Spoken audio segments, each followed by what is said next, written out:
Hello everyone, welcome to Suchi's GK channel. ಇವತ್ತಿನ ವಿಡಿಯೋದಲ್ಲಿ ಮಾನವನ ದೇಹದ ಬಗ್ಗೆ ಕೆಲವೊಂದು ಪ್ರಶ್ನೆಗಳನ್ನು ತೆಗೆದುಕೊಂಡಿದ್ದೇನೆ. ನಿಮಗೆ ಜಿಕೆ ಕ್ವೆಶನ್ಸ್ಗಳಿಗಾಗಿ ನನ್ನ ಚಾನಲ್ ಸಬ್ಸ್ಕ್ರೈಬ್ ಮಾಡಿಕೊಳ್ಳಿ.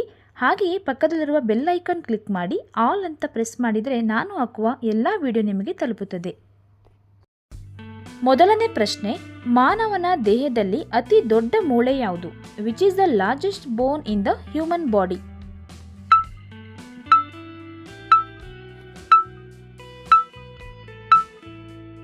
ಸರಿಯಾದ ಉತ್ತರ ಫೀಮರ್, ತೊಡೆ ಮೂಳೆ. ಇದು ಮಾನವ ದೇಹದ ಅತಿ ದೊಡ್ಡ ಮೂಳೆಯಾಗಿದೆ. ಎರಡನೇ ಪ್ರಶ್ನೆ, ಮಾನವನ ದೇಹದಲ್ಲಿ ಒಟ್ಟು ಎಷ್ಟು ಮೂಳೆಗಳಿವೆ? How many bones are there in the human body?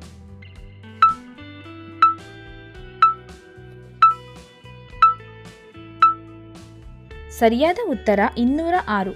ಮಾನವನ ದೇಹದಲ್ಲಿ ಒಟ್ಟು 206 ಮೂಳೆಗಳಿರುತ್ತವೆ. ಜನನ ಸಮಯದಲ್ಲಿ ಮಗುವಿನ ದೇಹದಲ್ಲಿ ಸುಮಾರು 270 ಮೂಳೆಗಳಿರುತ್ತದೆ. ಈ ಮೂಳೆಗಳು ನಂತರ ಸೇರಿಕೊಂಡು 206 ಮೂಳೆಗಳಾಗುತ್ತವೆ. ಮೂರನೇ ಪ್ರಶ್ನೆ ಹೀಗಿದೆ, ಮಾನವ ಪ್ರತಿ ನಿಮಿಷಕ್ಕೆ ಎಷ್ಟು ಬಾರಿ ಉಸಿರಾಡುತ್ತಾನೆ? How many times does a human breathe per minute?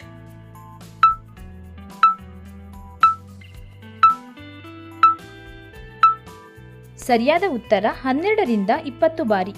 ಸಾಮಾನ್ಯವಾಗಿ ಒಬ್ಬ ವ್ಯಕ್ತಿಯು ನಿಮಿಷಕ್ಕೆ 12ರಿಂದ 20 ಬಾರಿ ಉಸಿರಾಡುತ್ತಾನೆ. ನಾಲ್ಕನೇ ಪ್ರಶ್ನೆ, ಮಾನವನ ಮೆದುಳಿನ ತೂಕ ಎಷ್ಟು? How much does the human brain wait?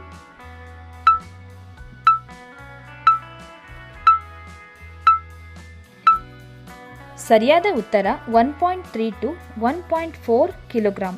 ಸಾಮಾನ್ಯವಾಗಿ ವಯಸ್ಕ ಮನುಷ್ಯನ ಮೆದುಳು ಸುಮಾರು 1.3 ಇಂದ 1.4 ಕಿಲೋಗ್ರಾಂ ತೂಕವಿರುತ್ತದೆ. ಐದನೇ ಪ್ರಶ್ನೆ ಹೀಗಿದೆ, ರಕ್ತಕ್ಕೆ ಬಣ್ಣ ಕೊಡುವ ವರ್ಣಕ ಯಾವುದು? Which pigment gives colour to the blood?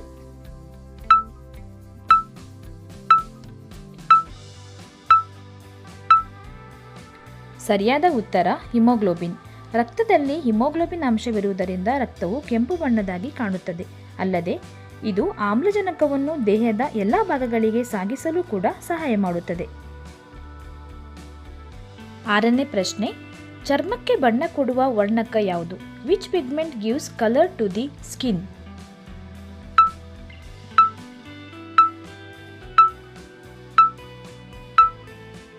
ಸರಿಯಾದ ಉತ್ತರ ಮೆಲನಿನ್. ಚರ್ಮಕ್ಕೆ ಬಣ್ಣವನ್ನು ಕೊಡುವ ವರ್ಣಕ ಮೆಲನಿನ್. ಚರ್ಮದಲ್ಲಿ ಹೆಚ್ಚು ಮೆಲನಿನ್ ಇದ್ದರೆ ಚರ್ಮವು ಕಪ್ಪು ಬಣ್ಣದಾಗಿರುತ್ತದೆ. ಹಾಗೆಯೇ ಕಡಿಮೆ ಮೆಲನಿನ್ ಇದ್ದರೆ ಚರ್ಮವು ಬಿಳಿ ಬಣ್ಣವಾಗಿ ಕಾಣುತ್ತದೆ.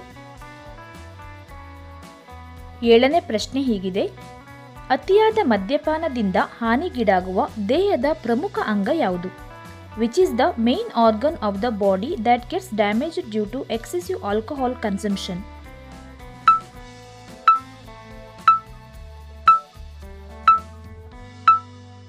ಸರಿಯಾದ ಉತ್ತರ ಕರುಳು.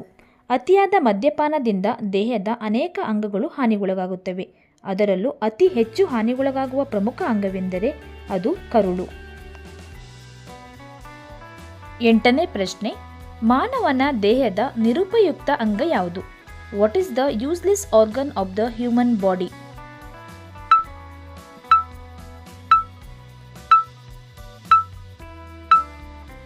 ಸರಿಯಾದ ಉತ್ತರ ಅಪೆಂಡಿಕ್ಸ್. ಹಿಂದೆ ಅಪೆಂಡಿಕ್ಸ್ ಅನ್ನು ನಿಷ್ಕ್ರಿಯ ಅಂಗ ಎಂದು ಪರಿಗಣಿಸಲಾಗುತ್ತಿತ್ತು. ಆದರೆ ಇತ್ತೀಚಿನ ದಿನಗಳಲ್ಲಿ ಇದನ್ನು ರೋಗ ನಿರೋಧಕ ವ್ಯವಸ್ಥೆಯ ಭಾಗ ಎಂದು ಕರೆಯಲಾಗುತ್ತದೆ. ಈ ವಿಡಿಯೋ ನಿಮಗೆ ಇಷ್ಟವಾಗಿದ್ದರೆ ಪ್ಲೀಸ್ ನನ್ನ ಚಾನಲ್ ಸಬ್ಸ್ಕ್ರೈಬ್ ಮಾಡಿಕೊಳ್ಳಿ. ಹಾಗೆಯೇ ಬೆಲ್ ಐಕಾನ್ ಕ್ಲಿಕ್ ಮಾಡಿ ಆಲ್ ಅಂತ ಪ್ರೆಸ್ ಮಾಡಿದರೆ ನಾನು ಹಾಕುವ ಎಲ್ಲ ವಿಡಿಯೋ ನಿಮಗೆ ತಲುಪುತ್ತದೆ. Thanks for watching this video.